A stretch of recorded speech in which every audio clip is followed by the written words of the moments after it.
opostos, contudo, eles estão emitindo a mesma força. O pulmão está tendendo a se retrair e a caixa torácica está tendendo a se expandir. Entretanto, a potencialidade dos dois é equivalente, mesmo que em sentidos opostos. Isso vai dar o quê? Um processo de anulação, porque as duas forças são iguais. Tá, ok? Então, essa característica aqui, o que é a capacidade residual funcional? É o volume de ar, certo?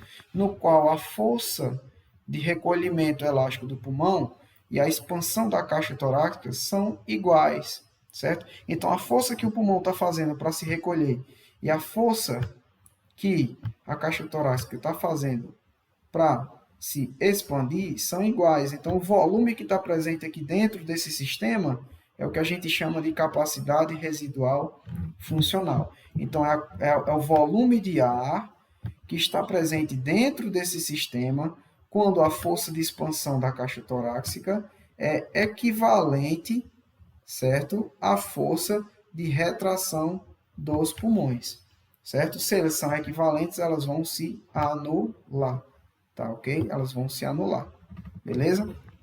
Contudo, o que é que vai acontecer, pessoal? Digamos que chegou aqui num processo acima de 75, né? A capacidade vital acima de 75. O que é a capacidade vital? Vamos só relembrar. Capacidade vital é a soma do volume de reserva inspiratório, volume corrente e volume de reserva expiratório, tá ok? Então, vamos lá. Quando você está aumentando o processo de inspiração, aqui é no repouso, você está inspirando e expirando. Se você está inspirando e expirando no repouso, você está tratando apenas de quem? Do volume corrente. Do volume corrente. Quando você aumenta o processo de inspiração, você inspira mais ar do que o volume corrente, não é isso? O que é que vai acontecer? Você está expirando mais, você está aumentando a sua caixa torácica.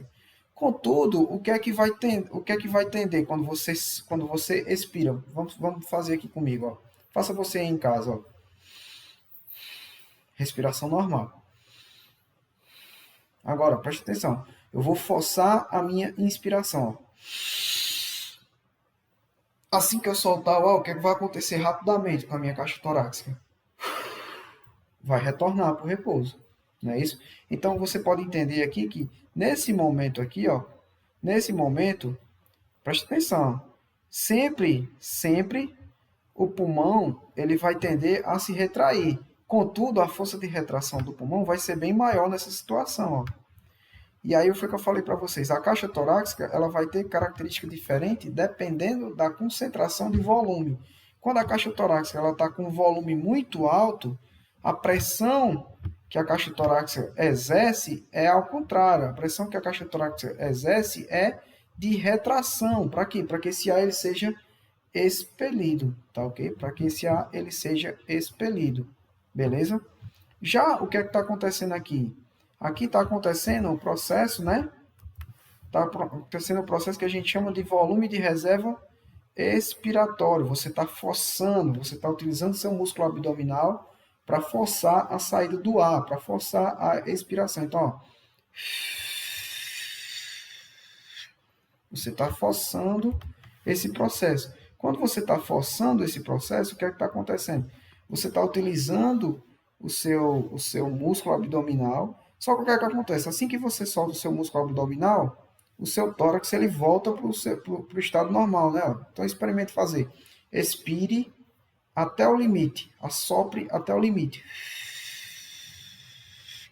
Quando você relaxa, o que é que vai acontecer com o seu abdômen? Ele vai retornar rapidamente para o estado normal. Então, ele vai retornar rapidamente para o estado normal, por quê? Porque a parede torácica ela vai tender a se expandir, ela vai ter uma força de expansão muito maior. Ah, professor, mas aí o senhor falou que o pulmão ele sempre vai tender a se retrair, independentemente do volume. Por que é que isso é importante? Isso é importante porque se essa força pulmonar ela fosse somatória à força de expansão, da caixa torácica, o que é que ia acontecer com o pulmão? O pulmão ia se fechar, o pulmão ia colabar. Então, essa mínima pressão exercida pelo pulmão para se retrair ela é importante porque ela evita o colabamento, o fechamento, não é isso? Que as paredes do pulmão elas se colem, ela evita esse processo de colabamento, tá ok? Então, capacidade residual funcional é o volume que está presente dentro desse sistema, né, pulmão, caixa torácica, é o volume de ar que está presente dentro desse sistema pulmão, caixa torácica, no momento em que a força de retração do pulmão e a força de expansão, né, isso é como se fosse um cabo de guerra que está empatado, né, e a força de retração da caixa torácica, elas são equivalentes, elas são iguais, tá ok? Lembrando que o pulmão ele sempre vai tender a se retrair e a caixa torácica ela pode se expandir ou se retrair dependendo do volume. Já o pulmão ele vai sempre tender a se retrair, independente do volume, tá ok? Então, se cair na prova assim, por que é que mesmo em um processo de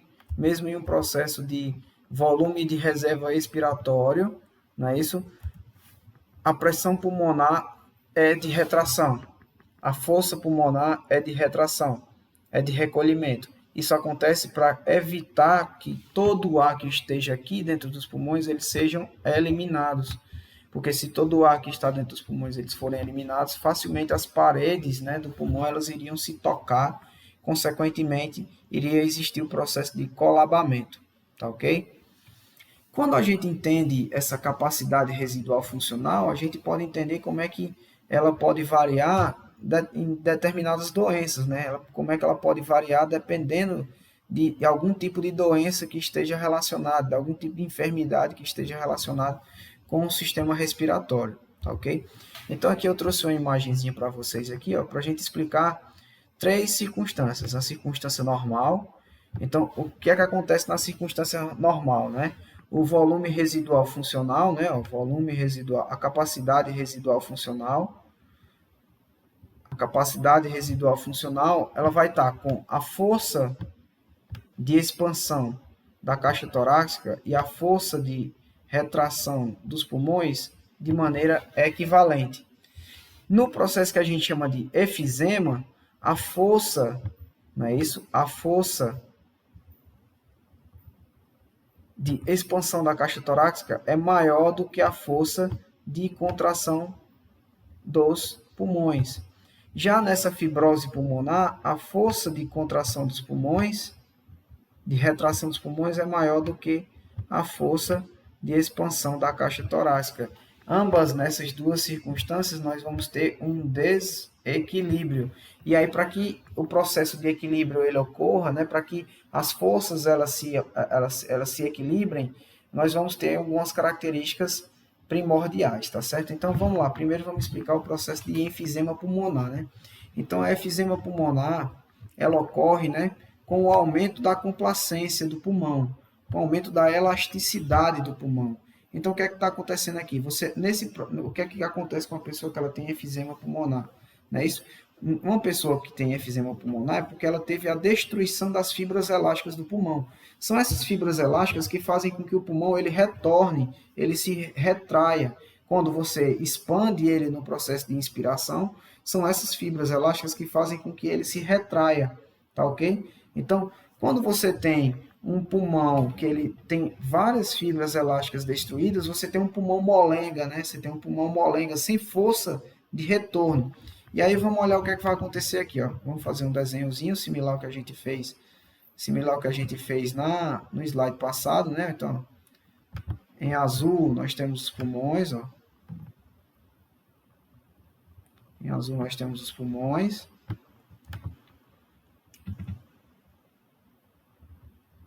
Deixa eu botar aqui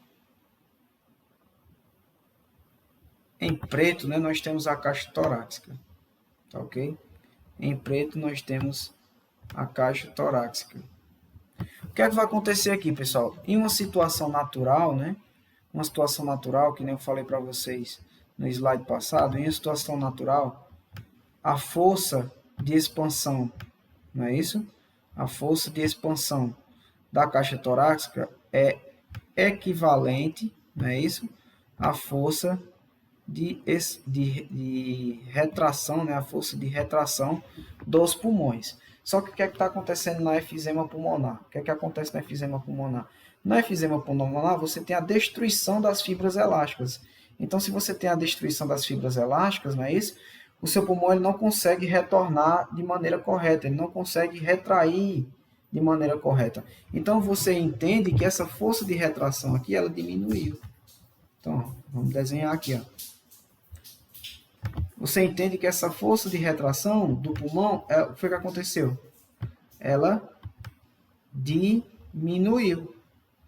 E aí você tem uma situação de equilíbrio agora? Não, você tem uma situação em que a força de expansão da caixa torácica ela está em vantagem com relação à força de retração do pulmão. E aí, para que essa situação ela volte a ficar em equilíbrio, o que é que vai ter que acontecer? O pulmão ele vai ter que se expandir. O pulmão ele vai se expandir mais, certo? Então, o que é que vai acontecer com o pulmão? O pulmão ele vai se expandir mais.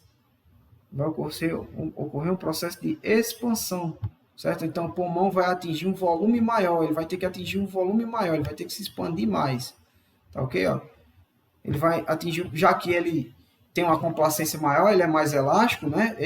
Então, ele atinge um volume maior para que ele iguale a força de expansão da caixa torácica, tá ok? Porque quando ele aumenta o seu volume, essa força essa força aqui pulmonar, não é isso? Ela dá uma aumentadazinha. E aí você tende a equilibrar, esse processo. Mas aí, para equilibrar esse processo, você tem que o pulmão se expanda mais do que o pulmão ele fique mais expandido do que o normal. E aí você tem aquela característica que a gente chama de tórax barril, que é aquela pessoa que tem um tórax bem alargado, bem expandido. O que é que acontece? Isso é importante por quê? Porque ela tem deficiência, não é isso? No processo de retorno do pulmão para o seu tamanho original. Então, para equilibrar isso aqui, né? O que é que vai acontecer? O pulmão ele tem que aumentar o seu volume. Beleza? Para que essas forças elas fiquem equilibradas. Já na fibrose, né? Na fibrose pulmonar, o que é que a gente vai ter? A gente vai ter o pulmão aqui, e nós vamos ter caixa torácica. Não é isso? Caixa torácica. Em situações normais, vamos lá pegar uma coloração vermelha. Em situações normais, né, a capacidade residual funcional, tanto a força, não é isso? Tanto a força de expansão da caixa torácica, quanto a força de redução dos pulmões, não é isso? Elas seriam equivalentes. Entretanto, o que é que está acontecendo aqui na fibrose pulmonar? Nós vamos ter a formação de tecido fibroso, certo? Então, essa formação de tecido fibroso vai diminuir a elasticidade do pulmão. E aí, o que é que vai acontecer? O pulmão ele vai ficar mais duro. O que é que acontece, pessoal? Por exemplo, vamos pegar novamente a bexiga de assopro. Existem algumas bexigas de assopro que elas têm uma elasticidade maior. Então, você consegue assoprar com mais facilidade e ela aumenta bastante o tamanho, não é isso? Já existem bexigas de assopro que elas têm uma elasticidade menor. Então, você bota muita força e ela não enche tanto. Então, a mesma coisa que está acontecendo aqui com a fibrose pulmonar. Quando você tem a deposição de muito tecido fibroso no pulmão, esse pulmão ele não consegue se expandir. Consequentemente, a força de retorno do pulmão, né, a força de retração do pulmão, ela se torna bem maior. A força de retração do pulmão, ela se torna bem maior. E o que é que aconteceu aqui? Ó? Aconteceu que essa força aqui está desproporcional com a força de expansão, não é isso? Está desproporcional com a força de expansão da caixa torácica. Tá ok? Então, você tem a diminuição da complacência pulmonar, você tem a diminuição da elasticidade do pulmão. Consequentemente, ele não consegue aumentar muito o seu volume. E a força de retorno, né? A força de retração pulmonar é maior do que a força contrária da parede torácica. Então, se você tem um pulmão mais rígido, o pulmão mais duro, o que é que acontece? Ele não consegue se inflar e, consequentemente, esse processo de retração tem uma força muito maior do que a força aplicada pela caixa torácica. Para que ocorra o equilíbrio, o que é que o pulmão faz? O pulmão atinge o equilíbrio de forças quando o volume, não é isso? Quando o volume é menor que em uma situação de repouso. Então, preste atenção. O que é uma capacidade residual funcional? A capacidade residual funcional é o volume que está presente dentro desse sistema quando essa força aqui é igual a essa força aqui. Se essa força aqui ela é bem maior, para que essas duas forças elas entrem em equilíbrio, o que é que o pulmão ele vai fazer? O que é que o pulmão ele vai fazer? Ele vai diminuir o seu volume. Se ele diminui o seu volume, não é isso? Se ele diminui o seu volume, essas forças elas entram em equilíbrio, tá ok? Em um volume normal, de uma pessoa normal, a força pulmonar de retração é bem maior para uma pessoa que tem fibrose pulmonar. A força de retração do pulmão é bem maior. Então, ocorreria um processo de desequilíbrio, as forças estariam em desequilíbrio. Para que as forças elas retornem ao equilíbrio, o que é que vai acontecer? O volume pulmonar ele tem que ser menor. Então, uma pessoa em repouso, ela vai ter um volume pulmonar menor do que uma pessoa saudável. Isso aqui a gente consegue verificar através de exames, de imagem. Então, quando você faz um exame de imagem, você visualiza a caixa torácica e o pulmão, você vai ver que o pulmão ele deu uma reduzida no seu volume pulmonar quando a pessoa está em repouso. Tá ok? Isso acontece para quê? Para que essas duas forças, elas estejam em equilíbrio. Em condições normais, para que essas duas forças estejam em equilíbrio, o volume seria maior, não é isso? Mas como esse pulmão dessa pessoa tem uma grande deposição de tecido fibroso, o que é que vai acontecer? Vai acontecer para que essas duas forças estejam em equilíbrio, o volume pulmonar ele fica menor. O pulmão ele trabalha com volume pulmonar menor, tá ok? Então, em uma condição normal, a capacidade residual funcional é o volume, não é isso, que está presente dentro desse sistema quando as forças são iguais. Na enfisema, não é isso? Você vai ter a diminuição da complacência, não é isso? Você vai ter a diminuição da complacência do pulmão, a capacidade do pulmão de retornar, de reduzir, ela é diminuída, então naturalmente a força, não é isso? A força, não é isso? De expansão da caixa torácica, ela é maior. Já quando o pulmão ele possui um grande depósito de tecido fibroso, o que é que vai acontecer? Ele vai ter uma força muito maior de retração do que a força de expansão da caixa torácica. Para que essas forças elas entrem em equilíbrio, nós vamos ter que ter uma diminuição do volume pulmonar. Então, uma pessoa que é acometida por fibrose pulmonar, no repouso, o seu volume pulmonar é menor do que uma pessoa normal, tá ok? Uma pessoa com fluxo normal, beleza? Então, só para explicar agora, finalizando, né? Aqui a gente finalizando a mecânica respiratória, certo? E aí a gente entrando agora na troca gasosa. Antes da gente falar da troca gasosa, é importante a gente ressaltar de novo aquela questão do volume corrente. O volume corrente, quando a gente está no estado de repouso, é de 500 ml. Contudo, apenas 300 ml estão à disposição dos alvéolos para a troca gasosa. E esses 150 ml estão no espaço que a gente chama de espaço morto. Espaço morto esse porque não existe a troca gasosa na traqueia, nos brônquios, na faringe, na laringe, na cavidade nasal. Não existe troca gasosa. Mas mesmo assim você tem um fluxo de ar ali, certo? Você tem a presença de ar ali, que foi trazida pelo processo de inspiração. Contudo, não está ocorrendo o processo de troca gasosa, beleza? Então, essa imagem aqui eu mostrei para vocês na aula passada, mas eu achei importante trazer ela de novo, só para a gente dar uma relembrada, antes de falar dos conceitos mais aprofundados, que os capilares sanguíneos, eles chegam nos alvéolos, esses capilares, eles chegam com a concentração muito alta, não é isso? Uma concentração muito alta de gás carbônico.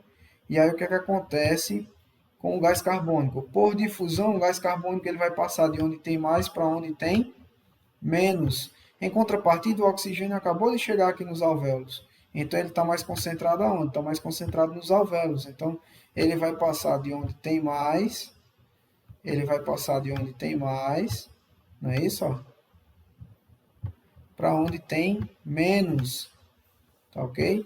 E aí eles vão ser capturados pela hemoglobina, que vai estar lá nas hemácias, e vão ser transportados para os nossos órgãos, para todo o nosso corpo, certo? Então, para a gente entender um pouquinho de troca gasosa, a gente tem que entender as principais leis dos gases, né, que regem esse processo de trocas gasosas. Então, a primeira lei é a lei de Dalton. Então, ela quer dizer o quê? Que a soma das pressões individuais dos gases presentes em uma mistura define a pressão total. Por exemplo, quando a gente fala de pressão atmosférica, na atmosfera não só tem oxigênio. Então, a pressão atmosférica é a soma da pressão parcial de todos os gases que estão ali presentes. É a soma da pressão parcial de oxigênio, de nitrogênio, de gás carbônico. Então, a soma de todos esses gases, a soma da pressão de todos esses gases, é o que a gente chama de pressão atmosférica. A segunda é a lei de Boyle, né, que ela quer dizer que o volume e a pressão são grandezas inversamente proporcionais. Como é que a gente pode entender isso aí? Só pegar uma seringa, né? Uma seringa sem agulha, você puxa o êmbolo, tá ok? Você puxa o êmbolo, e aí você faz o seguinte experimento, você empurra o êmbolo até onde dá, tá ok? Você empurrando o êmbolo até onde dá, você vai notar que vai chegar um momento em que ele não vai conseguir, não é isso? Se contrair mais, você não vai conseguir mais colocar, você não vai conseguir mais apertar o que está ali, você não vai conseguir mais apertar aquele ar que está ali, não é isso? Então, o que é que está acontecendo aqui? Você tem moléculas de gás, você tem moléculas de vapor de água, por exemplo, e aí você comprimiu até onde deu, tá ok? Quando você comprime, você está aumentando a pressão, contudo, o volume ocupado, ele diminuiu. Quando você solta o êmbolo, ele retorna, não é isso? Ele retorna para a posição inicial. A pressão ela diminui, mas o volume ocupado pelo gás, ele aumenta. Nós temos também a lei de Henry, que a quantidade dissolvida em um determinado gás é estabelecida pela pressão parcial desse gás e sua solubilidade no líquido em questão. Então, o gás ele tende a se dissolver em líquidos, mas a sua dissolução está relacionada com a pressão, com a quantidade que esse gás, a quantidade desse gás no meio, não é isso? E a capacidade que ele tem de se dissolver no líquido em questão. E por último, nós temos aqui que os gases, né, eles se movimentam de um ambiente de maior pressão, tá ok? Os gases eles vão se movimentar de um ambiente de maior pressão para um ambiente de menor pressão. O que é que acontece aqui? Quando você empurra o êmbolo até o final, você está aumentando a pressão. O que é que acontece automaticamente quando você solta o êmbolo? Chega faz, né? Por quê? Porque o êmbolo ele retorna.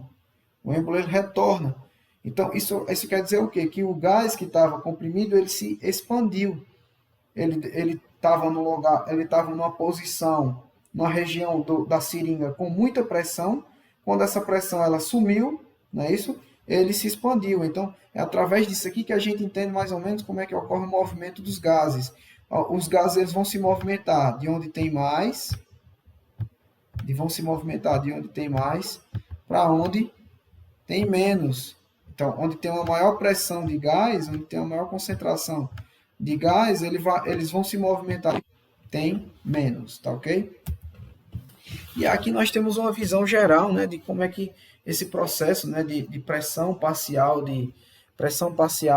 dos gases fazem com que ocorra, né, o processo de troca gasosa, né? Então aqui, ó, nós temos os alvéolos, né, os alvéolos pulmonares. Nos alvéolos, dentro dos alvéolos, você tem uma pressão de oxigênio muito grande, você tem uma pressão em torno de 100 milímetros de mercúrio. Já a pressão de gás carbônico é menor, em torno de 40 milímetros de mercúrio.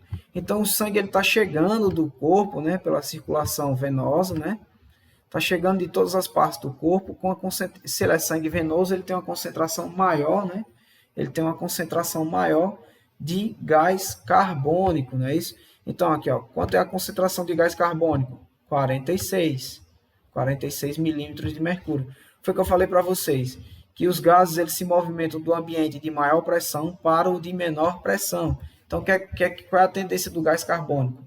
Se a pressão dele é maior aqui, no capilar, do que aqui no alvéolo, a tendência dele é entrar no alvéolo. Tá ok?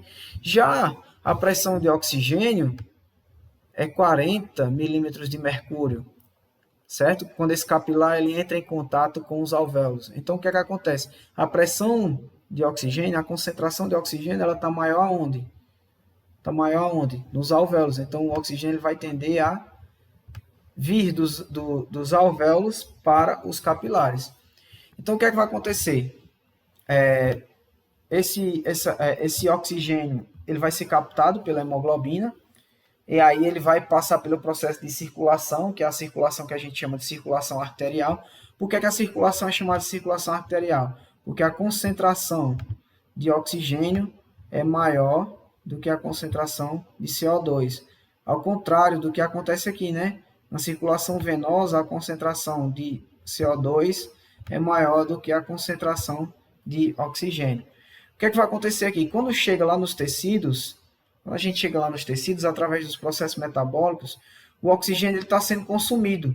Então, a quantidade de oxigênio ela é bem menor. A concentração de oxigênio ela é bem menor. Se a gente estiver falando de um tecido muscular, por exemplo, a concentração de oxigênio é menor ainda, chega até 20 milímetros de mercúrio. Então, onde é que o oxigênio vai estar mais concentrado? No capilar ou na célula, certo?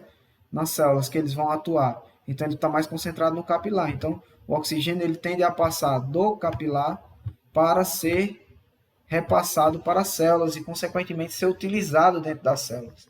Tá ok? Nesses processos metabólicos, você vai ter a liberação de CO2, não é isso? Então, o CO2 ele vai estar em maior concentração nos tecidos. Consequentemente, ele vai tender a retornar para o capilar. Ele vai retornar para o capilar e segue até os alvéolos, onde o ciclo vai continuar novamente. O ciclo ele vai retornar novamente. O ciclo respiratório, o processo de troca gasosa vai retornar. Então, o processo de troca gasosa ele está relacionado muito com a pressão, não é isso? A concentração do gás. Então, nos alvéolos, a concentração de oxigênio é maior. Então, o oxigênio ele vai tender a passar dos alvéolos para os capilares. Já nos alvéolos, a concentração de gás carbônico é menor do que na corrente sanguínea. Então, o sangue ele vai tender a passar, o gás carbônico ele vai tender a passar da corrente sanguínea para os alvéolos, tá ok? Conforme as hemoglobinas elas trazem o oxigênio até os tecidos, então você pode notar que a concentração de oxigênio no sangue ela é maior do que nos tecidos. Então, o oxigênio ele vai tender a passar de onde ele tem mais para onde ele tem menos. A mesma coisa acontece com o gás carbônico. O gás carbônico é um produto, não é isso?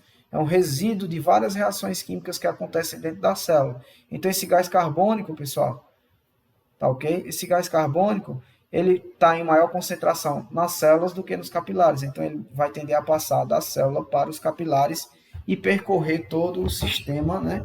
Sistema de circulação venoso. Por que é sistema de circulação venoso?